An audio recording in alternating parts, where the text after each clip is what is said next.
no curriculum vetting process and no system in place to prevent minors from adult content.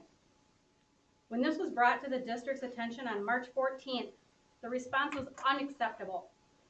I was handed a hastily drafted policy clearly meant to silence concerns, repeatedly denied the ability to have this issue placed on the agenda, and met with deflection that blamed the students.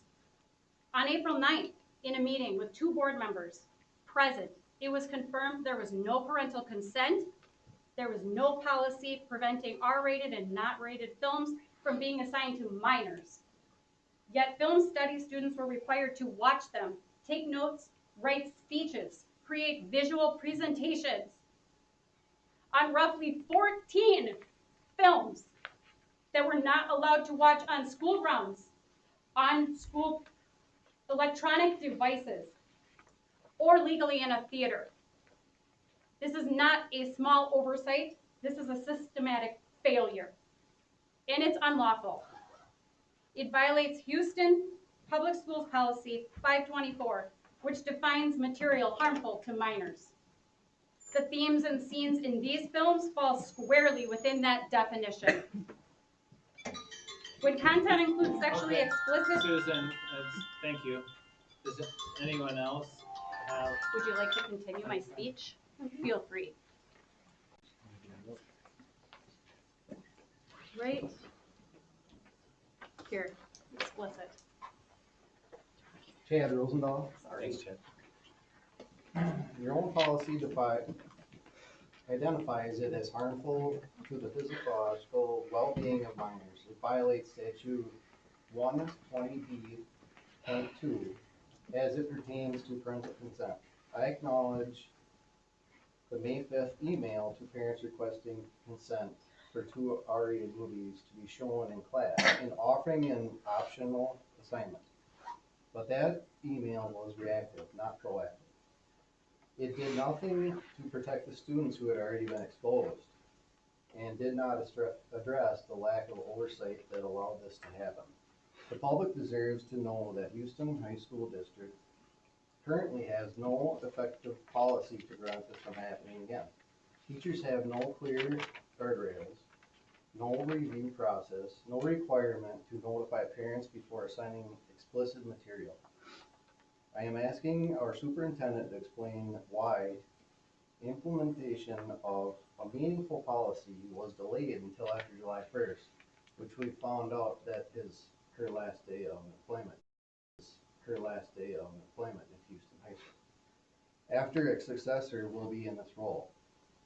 If a full review and a formal vetting process were truly conducted, as stated in the March 30th email, please explain how this investigation failed to catch what is featured in this and many other films, and why our children are left as sitting ducks while mandatory reporters prioritize damage control over transparency and student safety. I feel it is completely appropriate and justified to ask for the resignations of all who failed to safeguard of our children. Thanks, Chad. Do I still have some time? Yeah, you do. Okay, so powers and duties of the school board. The school board shall superintend and manage the schools of the school district. Okay. All right. No, thanks, Chad.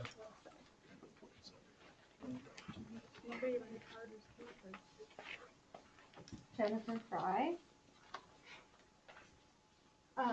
The school board shall superintend and manage the schools of the school district, adopt their rules for their organization, government, and instruction, prescribe textbooks and courses of study, and make authorized contracts, employ and contract with necessary qualified teachers, and discharge the same for cause.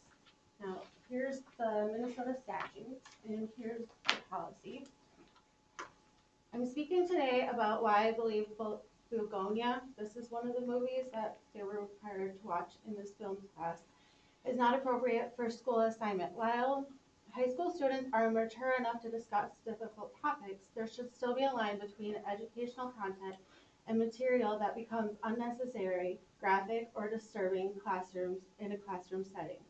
The film includes explicit sexual themes, disturbing scenes, and intense situations that many students and parents may not feel appropriate for a required school assignment. One concern is that several scenes rely on shock value through sexual content and disturbing themes rather than educational substance. For example, the film includes references to chemical castration, implied sexual violence, and other graphic scenes that many families would not expect to be part of a school assignment.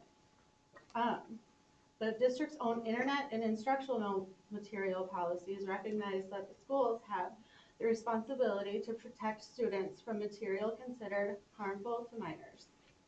The policy specifically refers to content that depicts sexual acts or sexual contact in a blatantly offensive ways for minors or material that lacks serious educational value for students.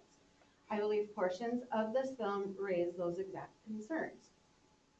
In addition, Minnesota State Statute 120B, point 20. Thanks, Jennifer.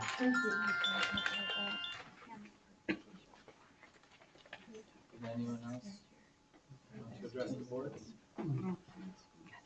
Shannon Peterson. Last night I watched that movie, The Ugly Stepsister. Horrifying. There are two scenes. Breast. One scene, a shaven woman bent all the way over, rear end, nice shot. Two scenes of erect penises. Pedophilia stuff. Mother having sex with a teenage boy. Old gross men gawking at these teenage girls. The one gross old man flicking his tongue to an oyster, staring at these teenage girls. Good stuff. From the literature, has to do with, I'm nervous. I can't think of the word, I'm just gonna read it to you. From the literature reviewed, 4 key attitudes and behaviors emerge where there is evidence for influential relationship between the use of pornography and harmful attitudes and behaviors towards women and girls. The review found evidence of a significant relationship between use of media that objectifies women, which includes pornography, and seeing women as sex objects. Seeing women as sex objects was in turn correlated with harmful attitudes towards women, specifically attitudes supporting violence against women. I would assume that no woman here thinks that's a good idea. As far as these consent forms, how many parents have time to sit down and watch all them movies before their kids watch them? I had to go to my neighbor's house because I don't have Hulu to watch it last night. God,